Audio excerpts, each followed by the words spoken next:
Hello.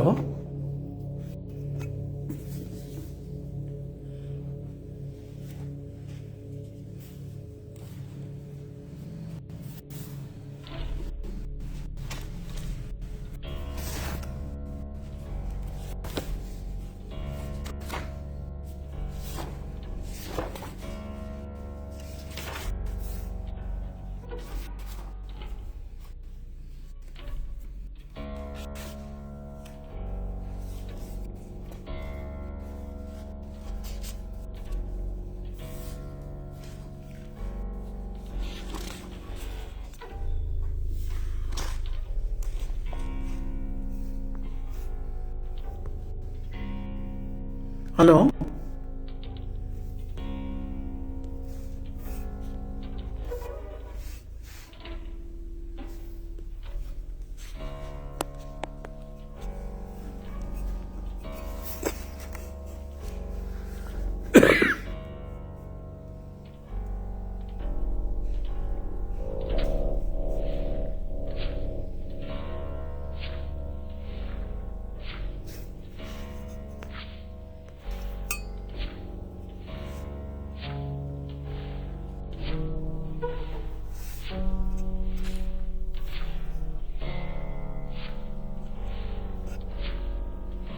Hello.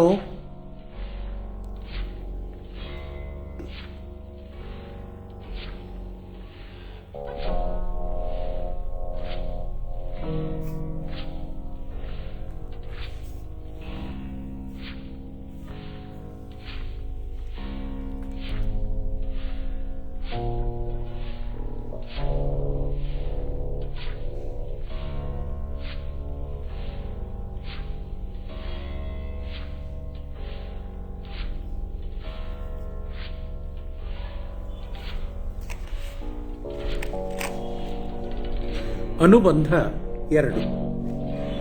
ರಸವಿಚಾರ. ಪ್ರಾಸ್ತಾವಿಕವಾಗಿ ನಾಟಕದ ಹುಟ್ಟು, ಬೆಳವಣಿಗೆ, ಸ್ವರೂಪ, ಪ್ರಕಾರ ಮುಂತಾದ ಎಲ್ಲ ವಿವರಗಳನ್ನು ನಾಟ್ಯಶಾಸ್ತ್ರವು ವರ್ಣಿಸಿದೆಯಾದರೂ ಭರತನಾಟ್ಯಶಾಸ್ತ್ರವು ನಾಟಕ ಪ್ರಯೋಗದ 2 ಮುಖ್ಯ ಅಂಗಗಳಾದ ನಟ ಮತ್ತು ಪ್ರೇಕ್ಷಕ ಇವರ ಪರಸ್ಪರ ಸಂಪರ್ಕದ ಬಗ್ಗೆ ಒಂದು ಅತ್ಯಂತ ಮಹತ್ವದ ಮೂಲಭೂತವಾದ ಮಾತನ್ನು ಅಥವಾ ಸತ್ಯವನ್ನು ಕಂಡುಹಿಡಿದಿದೆ.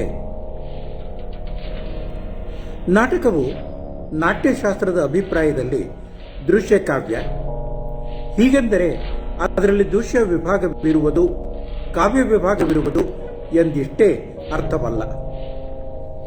ದೃಶ್ಯ ಕಾವ್ಯ ಎನ್ನುವಾಗ ದೃಶ್ಯತೆಯನ್ನು, ಕಾವ್ಯತೆಯನ್ನು ಪ್ರತ್ಯೇಕವಾಗಿ ನೋಡುವುದು ಭರತನ ಅಭಿಪ್ರಾಯದಲ್ಲಿ ತಪ್ಪೆನಿಸುವುದು. ಉಪ್ಪು ನೀರು ಎಂದು ಸಮುದ್ರದ ನೀರಿನ ಬಗ್ಗೆ ಹೇಳುವಾಗ ನಾವು ಉಪ್ಪು ಬೇರೆ, ನೀರು ಬೇರೆ ಎಂಬ ದೃಷ್ಟಿಯನ್ನಿಟ್ಟುಕೊಳ್ಳದೆ ಉಪ್ಪು ನೀರು ಎನ್ನುವುದು ತನ್ನದೇ ವ್ಯಕ್ತಿತ್ವವಿದ್ದ ಒಂದು ವಿಶಿಷ್ಟ ವಸ್ತು ಎಂದೇ ಭಾವಿಸುತ್ತೇವೆ.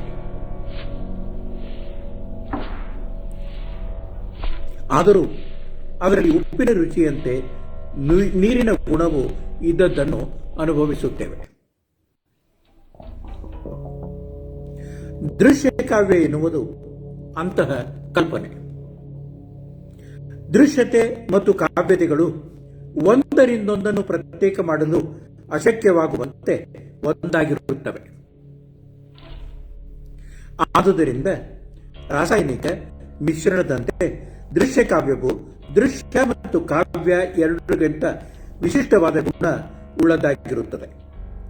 ಅದನ್ನು ವಿಭಜಿಸಿ ನೋಡುವಾಗ ಈ ಮಾತನ್ನು ನಾವು ಲಕ್ಷ್ಯದಲ್ಲಿ ಇಟ್ಟುಕೊಳ್ಳಬೇಕು.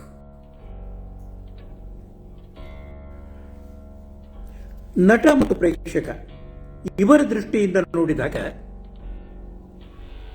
ದೃಶ್ಯತೆಯು ಪೂರ್ತಿಯಾಗಿ ನಟರನ್ನು, ಕಾವ್ಯತೆಯು ಮುಖ್ಯವಾಗಿ ಪ್ರೇಕ್ಷಕರನ್ನು ಅವಲಂಬಿಸಿರುವುದು. ಪ್ರೇಕ್ಷಕರು ಕಣ್ಣುಗಳಿಂದ ಎದುರು ನಡೆಯುವುದನ್ನು ನೋಡುವವರೇನೋ ನಿಜ, ಆದರೆ ಇದು ಕೇವಲ ಬಾಹ್ಯ ವ್ಯಾಪಾರ, ಇಂದ್ರಿಯಕ್ಕೆ ಸಂಬಂಧಿಸಿದ ವ್ಯಾಪಾರ. ಆದರೆ ಇಂದ್ರಿಯಗಳು ನಮಗೆ ಸಂಪರ್ಕವನ್ನು ಮಾತ್ರ ಒದಗಿಸುವುದಲ್ಲದೆ ಯಾವ ಪ್ರತೀತಿಯನ್ನು ಉಂಟು ಮಾಡುವುದಿಲ್ಲ. ನನ್ನ ಮುಂದಿದ್ದ ಮೇಜನ್ನು ನಾನು ಕಣ್ಣುಗಳಿಂದ ನೋಡುತ್ತೇನೆ. ಆದರೆ ಅಷ್ಟಕ್ಕೆ ಅದು ಮೇಜು ಎಂದು ನಾನು ಹೇಳುವುದಿಲ್ಲ. ಈ ಇಂದ್ರಿಯ ಸಂಪರ್ಕವು ಒಳಗಿನ ಮನಸ್ಸಿಗೆ ಇದೊಂದು ವಸ್ತು ಎಂಬ ಪ್ರತೀತಿಯನ್ನು ಕೊಡುವುದು. ಆದರೆ ಅಷ್ಟಕ್ಕೆ ಆ ಪ್ರತೀತಿ ಸ್ಪಷ್ಟವಾಗುವುದಿಲ್ಲ, ಪೂರ್ತಿಯೂ ಆಗುವುದಿಲ್ಲ. ಮನಸ್ಸು ತನಗೆನಿಸಿದ್ದನ್ನು ಬುದ್ಧಿಗೆ ಒಪ್ಪಿಸುವುದು. ಆಗ ಬುದ್ಧಿಯು ಇದು ವಸ್ತುವಾದರೂ ಇನ್ನೊಂದು ವಸ್ತುವಿನಿಂದ ಮಿಕ್ಕ ಅನೇಕ ವಸ್ತುಗಳಿಂದ ಬೇರೆಯಾಗಿದೆ, ವಿಶಿಷ್ಟವಾಗಿದೆ ಎಂದು ನಿರ್ಣಯಿಸುವುದು. ಸ್ಪಷ್ಟತೆ ಇದೆ ಇಲ್ಲಿ. ಈ ನಿರ್ಣಯವನ್ನು ನಮ್ಮ ಹಾಗೂ ಸಾಮಾಜಿಕ ಅನುಕೂಲತೆಗಳಿಗಾಗಿ ಮೇಜು ಎಂಬ ಶಬ್ದದಿಂದ ಅಭಿವ್ಯಕ್ತಿಗೊಳಿಸುತ್ತೇವೆ. ಯಾವುದನ್ನ ಕಾಗ್ನಿಟಿವ್ ಪರ್ಸೆಪ್ಷನ್ ಅಂತಂತೇವೆ, ಆ ಕಾಗ್ನಿಟಿವ್ ಪರ್ಸೆಪ್ಷನ್ ಒಂದು ವಿವರಣೆ ಇಲ್ಲಿ ನಮಗೆ ಬರ್ತದೆ. ಈ ನಿರ್ಣಯವನ್ನು ನಮ್ಮ ಹಾಗೂ ಸಾಮಾಜಿಕ ಅನುಕೂಲತೆಗಾಗಿ ಮೇಜು ಎಂಬ ಶಬ್ದದಿಂದ ಅಭಿವ್ಯಕ್ತಿಗೊಳಿಸುತ್ತೇವೆ. ಒಂದೆಡೆ ಹೊರಗಿನ ವಸ್ತು, ಇನ್ನೊಂದೆಡೆ ಅದನ್ನು ಸಂಕೇತಿಸುವ ಶಬ್ದ, ಇವೆರಡೂ ಪರಸ್ಪರ ಪೋಷಕವಾಗಿ ನಮ್ಮ ಅಸ್ತಿತ್ವದಲ್ಲಿ ಸಿಂಬಿಯೋಟಿಕ್ ಆಗಿ ನಿಶ್ಚಿತ ಅನುಭವವನ್ನು ಒದಗಿಸ್ತವೆ. ಅವಳಿ ಜವಳಿ ಅನುಭವ ಇದ್ದಾನೆ. ನಾಟಕದ ದೃಶ್ಯತೆ ಮತ್ತು ಕಾವ್ಯತೆಗಳಿಗೂ ಇದೇ ಮೂಲ ತತ್ವವಾಗಿದೆ. ಕಣ್ಣಿಂದ ನೋಡಿದ್ದಕ್ಕೆ ನಗುವ ಇಲ್ಲವೇ ಅಳುವ ಪ್ರೇಕ್ಷಕರಿಗೆ ತಾನು ನಕ್ಕದ್ದು, ಅತ್ತದ್ದು ಲಕ್ಷ್ಯಕ್ಕೆ ಬಾರದ ಮಟ್ಟಿಗೆ ಸಹಜವಾಗಿರುತ್ತವೆ. ಯಾಕೆಂದರೆ ಅಳುವುದು, ನಗುವುದು ಪ್ರೇಕ್ಷಕರ ಕೊನೆಯ ಪ್ರತೀತಿಯಾಗಿರುವುದಿಲ್ಲ. ಕೆಲವು ಕ್ಷಣಗಳ ನಂತರ ತನ್ನ ಅಳುವು ನಗುಗಳಿಗೆ ಕಾರಣವಾದ ಅನುಭವವು ಲಕ್ಷ್ಯಕ್ಕೆ ಬಂದಾಗ ಆ ಅನುಭವ ಮುಖ್ಯವಾದದ್ದು. ಅದನ್ನು ಅನುಭವಿಸಿ ತಿಳಿದುಕೊಳ್ಳಲು ಅಳು ನಗುಗಳು ಇಂದ್ರಿಯಗಳಂತೆ ಕೇವಲ ಮಾಧ್ಯಮಗಳಾದವು ಎಂಬುದರ ಅರಿವು ಪ್ರೇಕ್ಷಕನಲ್ಲಿ ಮೂಡುವುದು. ಈ ಅನುಭವಕ್ಕೆ ಹೊರಗಿನ ಕಾರಣವೂ ಹೊಂದಿರುವುದು. ಅಳು ನಗುಗಳನ್ನು ಧರಿಸುವಂತಹ ದೃಶ್ಯತೆಯನ್ನು ಉಂಟು ಮಾಡುವುದು ಪೂರ್ತಿಯಾಗಿ ನಟನನ್ನೇ ಅವಲಂಬಿಸಿದೆ. ಒಂದೆಡೆ ಆಂಗಿಕವಾಗಿ, ಇನ್ನೊಂದೆಡೆ ವಾಚಿಕವಾಗಿ ಅಭಿನಯಿಸುವ ನಟನು ಇತ್ತ ದೃಶ್ಯತೆಯನ್ನೂ ಒದಗಿಸುವನು. ಪೂರ್ತಿ ಅವನದೇ ಹೊಣೆ ಅದು. ಈತ ಕಾವ್ಯತೆಯನ್ನು ಒದಗಿಸುವನು. ಇದನ್ನು ನೋಡಿ ಕೇಳಿದ ಪ್ರೇಕ್ಷಕನು ತಾನು ನಟನಲ್ಲದಿದ್ದರೂ ಆ ದೃಶ್ಯತೆ ಮತ್ತೆ ಕಾವ್ಯಗಳೆರಡನ್ನು ತನ್ನಲ್ಲಿ ಅನುಭವಿಸುತ್ತಾನೆ. ಶಬ್ದ ಮತ್ತು ಅರ್ಥ. ನಾಟಕವು ಕಾವ್ಯವೆಂದಾಗಲು ಒಂದು ಮುಖ್ಯ ಕಾರಣಕ್ಕಾಗಿ ಕಾವ್ಯಕ್ಕಿಂತ ಬೇರೆಯಾಗಿದೆ. ನಾಟಕದಲ್ಲಿಯ ಶಬ್ದ ಮತ್ತು ಅರ್ಥಗಳು ಕಾವ್ಯದಲ್ಲಿಯ ಶಬ್ದ ಮತ್ತು ಅರ್ಥಗಳಿಂದ ಬೇರೆಯಾಗಿವೆ. ನಾಟಕದಲ್ಲಿ ಇವೆರಡೂ ಅಭಿನಯದ ತಳಹದಿಯ ಮೇಲೆಯೇ ನಿಂತಿರುತ್ತವೆ. ಗಮನಿಸಿರಿ, ಇವೆರಡೂ ಅಭಿನಯದ ತಳಹದಿಯ ಮೇಲೆಯೇ ನಿಂತಿರುತ್ತವೆ. ಕಾವ್ಯದಲ್ಲಿಯ ಶಬ್ದವನ್ನು ಕಣ್ಣಿನಿಂದ ನೋಡುವೆವು, ನಾಟಕದಲ್ಲಿಯ ಶಬ್ದವನ್ನು ಕಿವಿಯಿಂದ ಮಾತ್ರವೇ ಕೇಳುವೆವು. ಕಾವ್ಯದಲ್ಲಿ ಶಬ್ದದ ಪರಸ್ಪರ ಸಂಬಂಧವನ್ನು ಅರಿತುಕೊಂಡು ವ್ಯಾಕರಣದ ಸಹಾಯದಿಂದ ಅರ್ಥವನ್ನು ತಿಳಿದುಕೊಳ್ಳುತ್ತೇವೆ. ನಾಟಕದಲ್ಲಿ ನಟನ ಸ್ವರ ಹಿಡಿತಗಳಿಂದ, ಒತ್ತು ಹಗುಲುಗಳಿಂದ, ಜೊತೆಗೆ ತುಟಿ, ಹಲ್ಲು, ಕಣ್ಣು ಮುಂತಾದ ಅವಯವಗಳ ಚಲನೆಯ ಪೋಷಣದಿಂದ ತಿಳಿದುಕೊಳ್ಳುತ್ತೇವೆ. ದೃಶ್ಯತೆ ಮತ್ತು ಕಾವ್ಯತೆಗಳ ರಾಸಾಯನಿಕ ಏಕೀಭಾವ ಇದರಿಂದ ಸ್ಪಷ್ಟವಾಗುವುದು. ಒಂದು ವಿಚಾರವನ್ನಾಗಲಿ ವಸ್ತುವನ್ನಾಗಲಿ ತಿಳಿದುಕೊಂಡು ತಿಳಿಸಿಕೊಡುವ ಸಂಕೇತ ಮಾತ್ರ ಶಬ್ದ. ಅದನ್ನು ತಿಳಿಸಿಕೊಡುವ ಸಂಕೇತ ಮಾತ್ರ ಶಬ್ದ. ಅದನ್ನು ಕೇಳಿ ಸಂದರ್ಭಕ್ಕೆ ತಕ್ಕದಾಗುವಂತೆ ಆ ವಸ್ತುವಿನಲ್ಲಿ ಇಲ್ಲವೇ ವಿಚಾರದ ಬಗ್ಗೆ ಪೂರ್ತಿಯಾಗಿ ಬುದ್ಧಿಗಾದ ಪ್ರತೀತಿ ಅದರ ಅರ್ಥ. ಈ ಕಾರಣಕ್ಕಾಗಿ ಶಬ್ದವಾಗಲಿ ಅರ್ಥವಾಗಲಿ ಬರೀ ಸ್ವರ ವ್ಯಂಜನಗಳ ಗುಂಪು ಅಲ್ಲ. ಅರ್ಥ ಎಂದರೆ ಕೋಶದಲ್ಲಿ ಕೊಟ್ಟ ವಿವರಣೆಯಲ್ಲ. ಕಾವ್ಯದಲ್ಲಿ ಶಬ್ದಾರ್ಥಗಳ ವೈಶಿಷ್ಟ್ಯ ಇದು. ಚಂದ್ರ ಎಂದಾಗ ಆಕಾಶದಲ್ಲಿ ಕಾಣುವ ಒಂದು ಗ್ರಹ ಮಾತ್ರವಲ್ಲ, ಸೌಂದರ್ಯ, ಸಂತೋಷ ಮುಂತಾದವುಗಳ ಅನುಭವವನ್ನು ಕೊಡುವಂತಹ ಕಾವ್ಯದಲ್ಲಿ ಈ ನಾಟಕದಲ್ಲಿಯ ಶಬ್ದಗಳ ಸ್ವರೂಪವೂ ಕೂಡ ಇಂತಹದೇ ಆಗಿರುತ್ತದೆ ಎಂಬುದನ್ನು ಪ್ರೇಕ್ಷಕ ಗಮನಿಸಬೇಕು ಮತ್ತು ದಿಗ್ದರ್ಶಕನು ಗಮನಿಸಬೇಕು, ನಟನು ಇದನ್ನು ಗಮನಿಸಬೇಕಾಗ. ನಾಟಕದ ಉದ್ದೇಶ. ನಾಟ್ಯಶಾಸ್ತ್ರವು ಪ್ರಾರಂಭದಲ್ಲಿಯೇ ನಾಟಕದ ಉದ್ದೇಶವನ್ನು ಸಾರುತ್ತದೆ. ಲೋಕಾನುಭವ, ಲೋಕದ ರೀತಿ ನೀತಿಗಳ ಜ್ಞಾನ ಮತ್ತು ರಂಜನೆ ಇವೆಲ್ಲವನ್ನೂ ಏಕಕಾಲಕ್ಕೆ ಸಮಗ್ರವಾಗಿ ಒದಗಿಸಿಕೊಡುವುದು ನಾಟಕದ ಉದ್ದೇಶವಾಗಿರುತ್ತದೆ.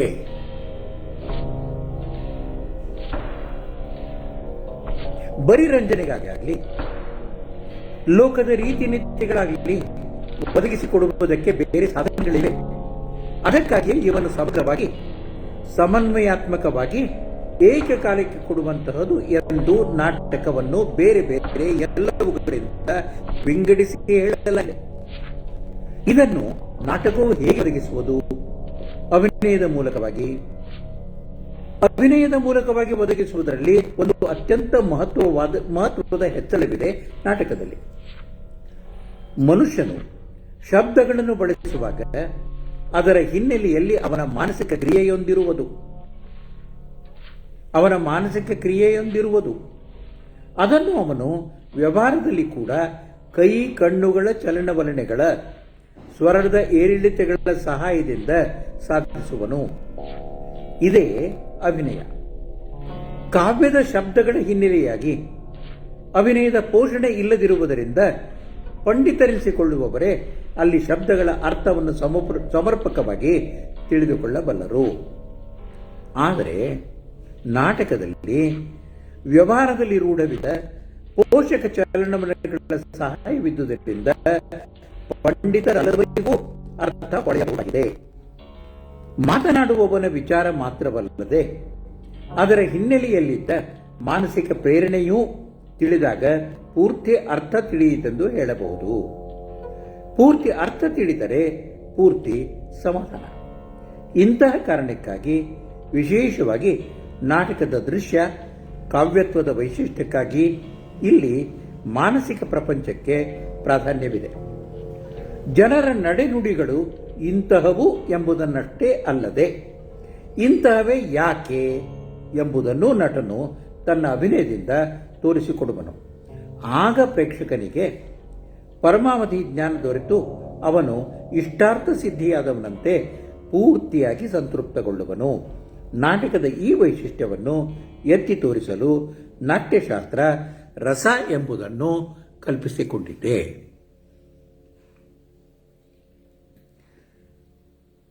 ರಸದ ಕಲ್ಪನೆ. ನಾಟಕದ ಸಂದರ್ಭದಲ್ಲಿ ಹೊಳೆದು ಬಂದ ಈ ಕಲ್ಪನೆ ಕ್ರಮೇಣ ಅಲಂಕಾರಿಕ, ಭಕ್ತರ ಮತ್ತು ತತ್ವಜ್ಞಾನಿಗಳ ಕೈಯಲ್ಲಿ ಸಿಕ್ಕು ಮೂಲ ಸಂದರ್ಭವನ್ನೇ ಮರೆತು ಪಂಡಿತರ ವಾದದ ವಿಷಯವಾಯಿತು. ನಾಟ್ಯಶಾಸ್ತ್ರ ಮತ್ತು ನಾಟಕ ಇವುಗಳ ಸಂದರ್ಭದಲ್ಲಿ ರಸ ವಿಚಾರವನ್ನು ತಿಳಿದುಕೊಳ್ಳಬೇಕಾದ ನಮಗೆ ಈ ಅನಂತರದ ವಾದಗಳ ಗೊಡುವೆ ಅಗತ್ಯವಿಲ್ಲ. ಮೇಲೆ ವಿವರಿಸಿದಂತೆ ರಸದ ಕಲ್ಪನೆಯು ಮುಖ್ಯವಾಗಿ ಮಾನಸಿಕ ಪ್ರಪಂಚಕ್ಕೆ ಸಂಬಂಧಿಸಿತು. ಎಸ್ಥೆಟಿಕ್ಸ್ ಮತ್ತು ಆರ್ಟ್ಸ್ ಎಂಬ ಎರಡು ಬೇರೆ ಬೇರೆ ಶೀರ್ಷಿಕೆಗಳಲ್ಲಿ ಈ ವಿಷಯದ ಬಗ್ಗೆ ಬ್ರಿಟಿಷ್ ಎನ್ಸೈಕ್ಲೋಪಿಯಾದಲ್ಲಿ ಬರೆದ ಲೇಖನಗಳಿಂದ ಆಯ್ದುಕೊಂಡ ಈ ಕೆಳಗಿನ ಎರಡು ಅವತರಣಿಕೆಗಳನ್ನು ಇಲ್ಲಿ ಸುಸಂಬದ್ಧವಾಗಿ ಉಲ್ಲೇಖಿಸಬಹುದಾಗಿದೆ.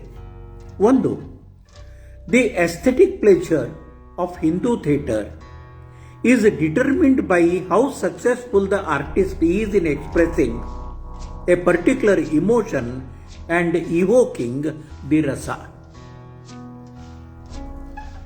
ಎರಡನೇದಾಗಿ, in the psychology of art, the medieval Orient has much to offer, especially in its theory of rasa or aesthetic flavor.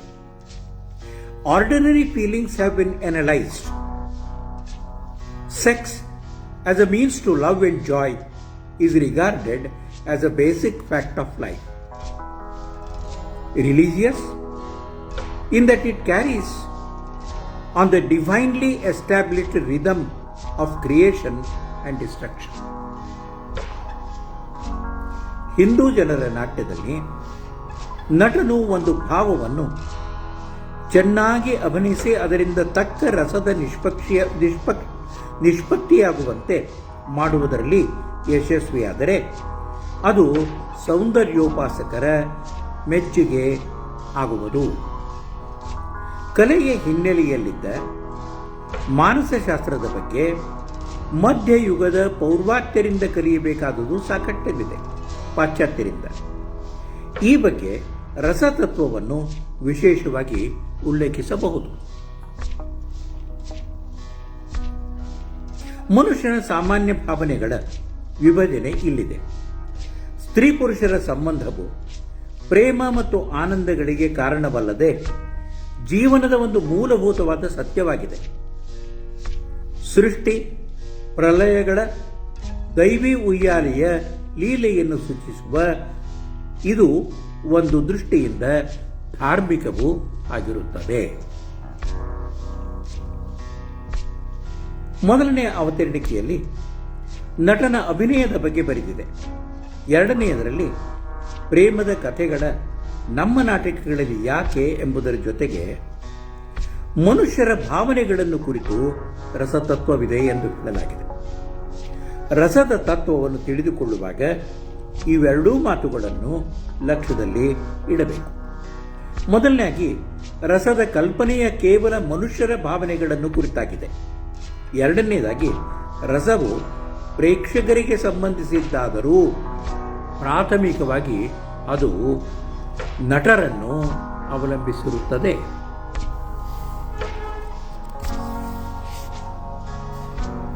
ಕಾಲಕ್ರಮೇಣ ರಸ ವಿಚಾರವು ಒಂದು ಅತ್ಯಂತ ಗಹನವಾದ ವಿಷಯ ಎನ್ನಿಸಿದರೂ ನಾಟ್ಯಶಾಸ್ತ್ರದಲ್ಲಿ ಅದನ್ನು ಅತ್ಯಂತ ಸುಲಭವಾಗಿ ವಿವರಿಸಲಾಗಿದೆ. ರಸ ಎಂಬ ಶಬ್ದವು ಅದರ ಅರ್ಥವು ರುಚಿ ಎಂದಿದ್ದುದರಿಂದ ನಾಟ್ಯಶಾಸ್ತ್ರವು ಊಟದ ದೃಷ್ಟಾಂತವನ್ನೇ ಕೊಟ್ಟಿದೆ. ಊಟದಲ್ಲಿ ಖಾರ, ಸಿಹಿ, ಉಪ್ಪು, ಹುಳಿ ಮುಂತಾಗಿ ಅನೇಕ ರುಚಿಗಳ ಪದಾರ್ಥಗಳಿರುವವು.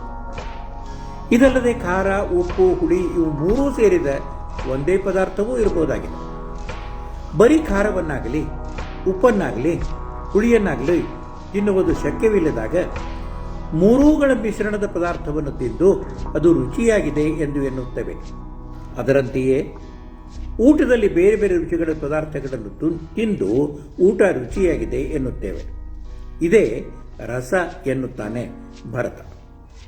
ಎಂದರೆ ಎಲ್ಲಿ ಭಿನ್ನ ಭಿನ್ನ ರುಚಿಗಳ ಪದಾರ್ಥಗಳು ನಮಗೆ ರುಚಿ ಎಂಬ ಸಾಮಾನ್ಯ ಕಲ್ಪನೆಯನ್ನು ಕೊಡುವವೋ ಆ ಸಾಮಾನ್ಯ ಕಲ್ಪನೆಯ ರಸ ಅದರ ಅಂಗವಾಗಿ ಇದ್ದ ರುಚಿಗಳನ್ನು ಇದು ಖಾರ, ಇದು ಸಿಹಿ, ಇದು ಹುಳಿ ಎಂದು ಮುಂತಾಗಿ ಗುರುತಿಸುವುದಾದರೂ ಕೊನೆಯದಾಗಿ ಆ ಪದಾರ್ಥ ಇಲ್ಲವೇ ಊಟದ ರುಚಿ ಎನ್ನುವಾಗ ಯಾವುದನ್ನೂ ಒಂದಾಗಿ ಲಕ್ಷಿಸುವುದಿಲ್ಲ, ಪ್ರತ್ಯೇಕವಾಗಿ ಸ್ವೀಕರಿಸುವುದಿಲ್ಲ.